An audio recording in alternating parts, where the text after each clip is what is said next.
Hi everyone and welcome to another tutorial. Today's tutorial will have you following me through the entire creation of a still life painting in 3 parts. I am doing this still life using the grisaille and glazing method, which in my opinion anyway, gives it that museum quality Renaissance feel, since this was a common technique for the old painters and masters. To begin with, we only need 3 tubes of paint. My preferred brand is Charvin, but of course any brand will do.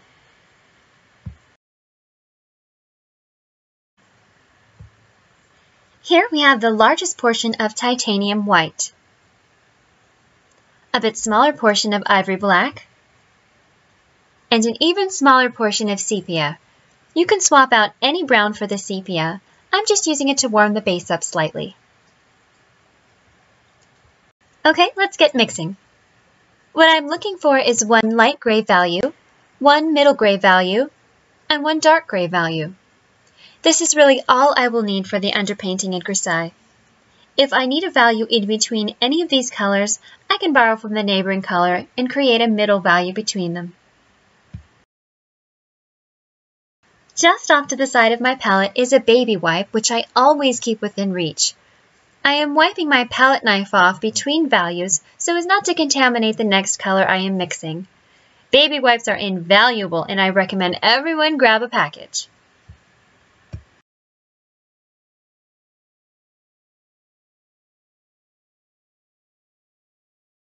Alright, we have our 3 main values mixed and ready to go. As you can see, they are a clean mixing with no marbling. Now for the brushes. I have selected a Charvin number 12 Red Sable Bright, a Charvin number 3 Bristle Round, and a 1/8 inch Vienna Flat Angle, and 1 Lowe-Cornell liner for the detailed areas. Alrighty, let's get started. I am using an 8x10 linen oil-primed canvas here, and I have sketched out my still life from a photo I took of stuff around my house. Underpainting isn't something every artist does, but for me, I think it really helps the subsequent layers of paint. Even though my canvas is already oil primed, I still feel like there's a lot of paint drag on the canvas for the first layer, and for me this is so not fun. So I like to lay down a layer of oil paint to give the next layers a tooth to hold on to, I guess you could say. The rest of my layers will go on much smoother if I take the time to do some underpainting.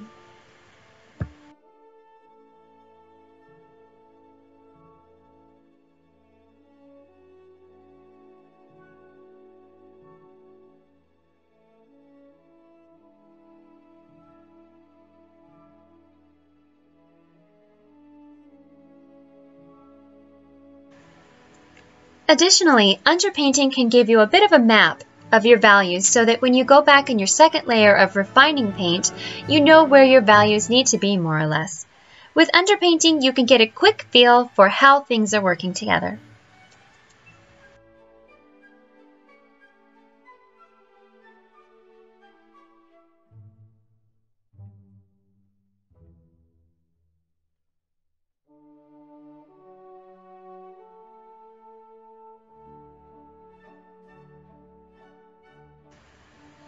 Underpainting is really not something that needs any detail.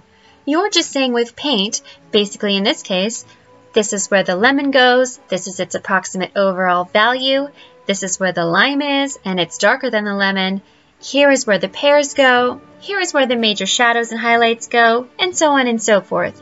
Don't get into the textures or anything fiddly of that nature right now. That will all be for part 2 of this tutorial and part 2 of your still life, should you choose to follow along with one of your own.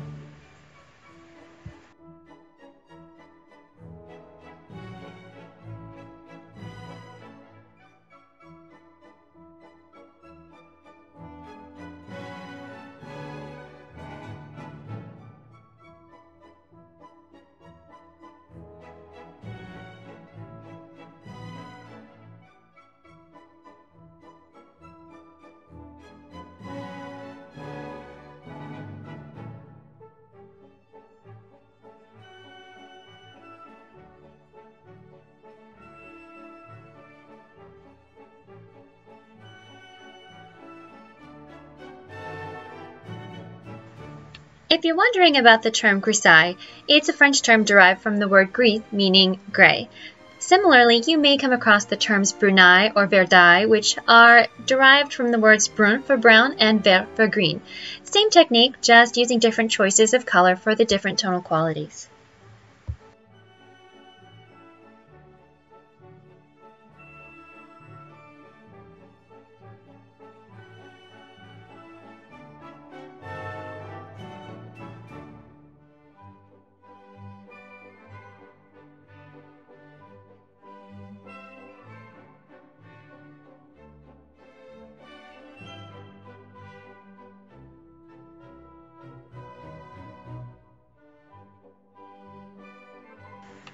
Verdaille, the Italian version being called verdaccio, was also popular for use in portraits and is believed that the green base is the best for flesh tone glazes.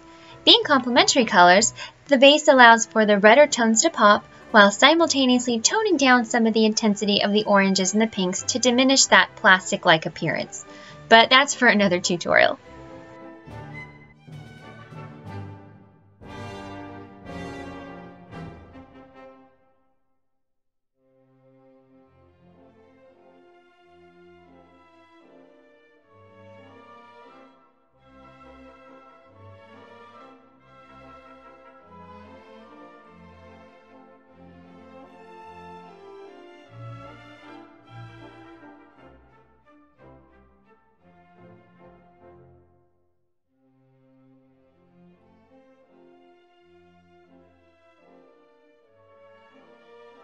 Psychologically, underpainting might be very good for those artists who feel artist block or some sense of anxiety looking at a completely blank canvas. Underpainting is not meant to be cute, so it can free up your mind for creativity in addition to helping you place objects and settle on values. Sometimes when you know a thing is meant to be ugly and you paint some ugly on your canvas, you're less apt to start judging your work too quickly. Be chill in this stage.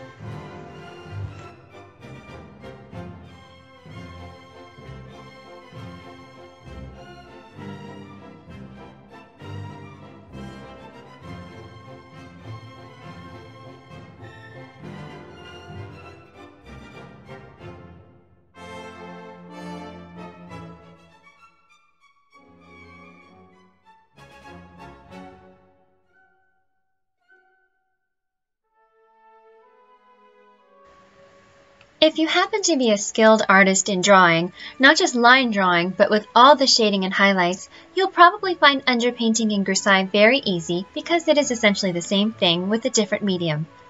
For all students of art, I advise everyone to become good at drawing. No matter what your preferred medium is, having that foundation helps with absolutely everything.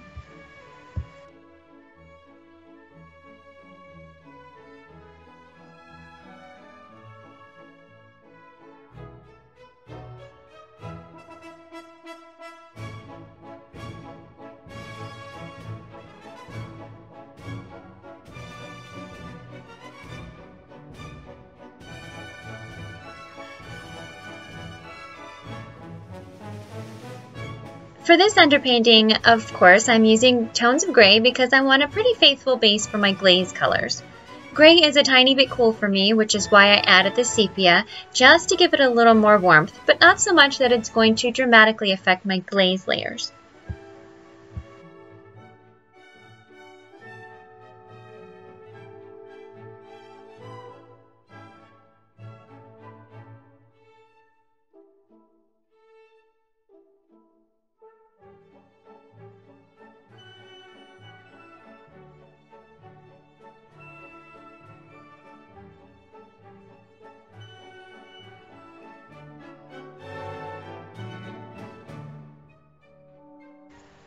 I should clarify, underpainting like this and the refining of it are all just called underpainting.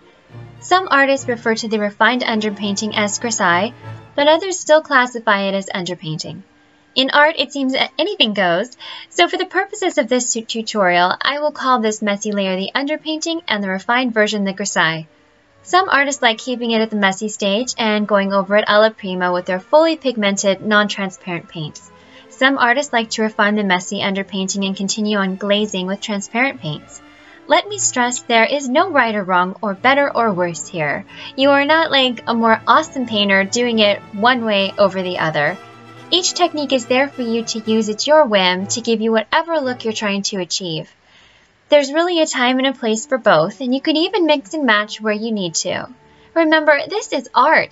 It's about you and what works best to help you achieve what you're trying to say.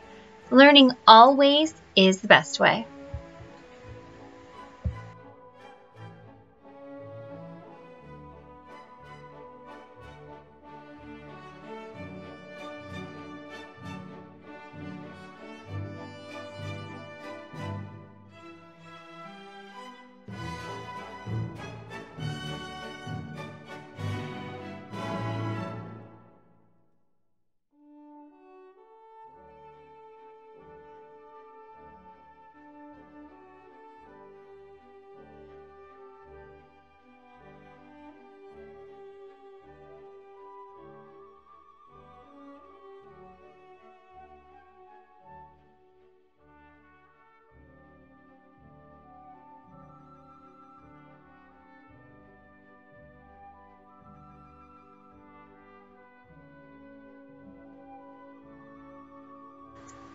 Depending on what they're painting, other artists use underpaintings to tone different scenes.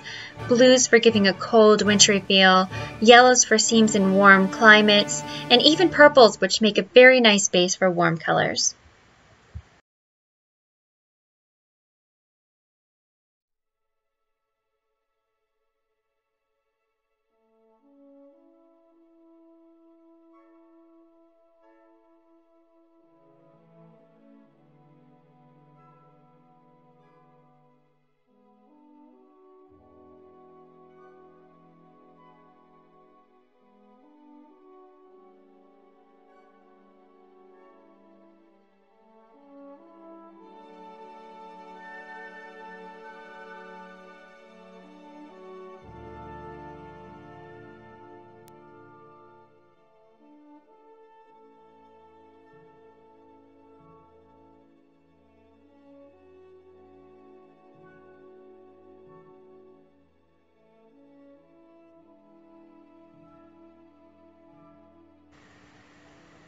Another major benefit of an underpainting, especially if using a Grisaille glaze method, is the paint-saving nature of your project.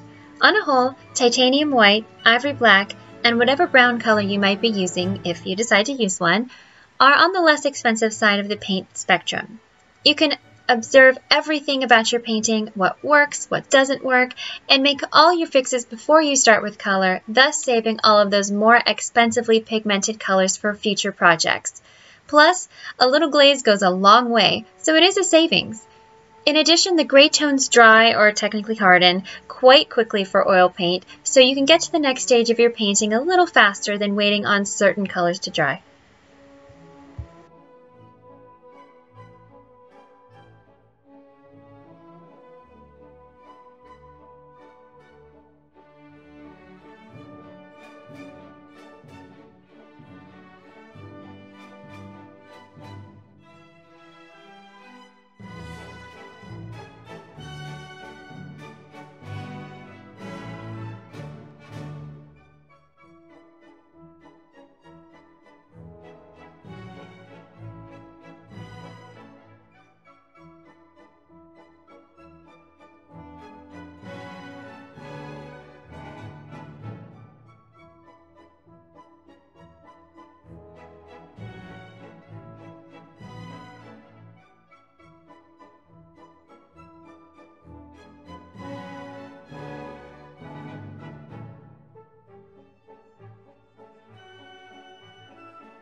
Underpainting was very popular with artists like Rembrandt, Vermeer, Da Vinci, and Rubens, among others.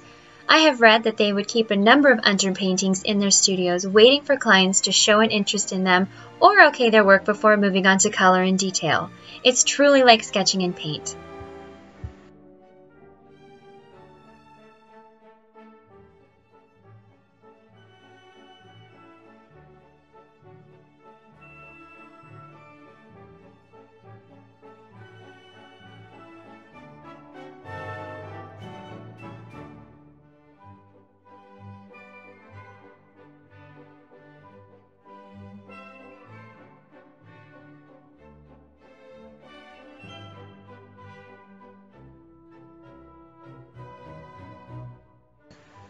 Alright, this is where I screwed up in terms of filming a tutorial. I completely spaced when I started painting the roses in their final grisaille stage. Ignore them, they are not there. I will show you how to paint them in part 2.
My camera cut out and unfortunately I lost the rest of the underpainting, but truthfully it's just more of the same, just laying in the values of the last few elements which you can see completed in part 2.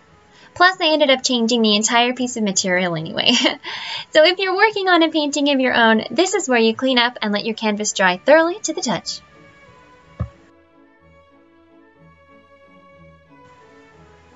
Thanks for watching part 1, everyone!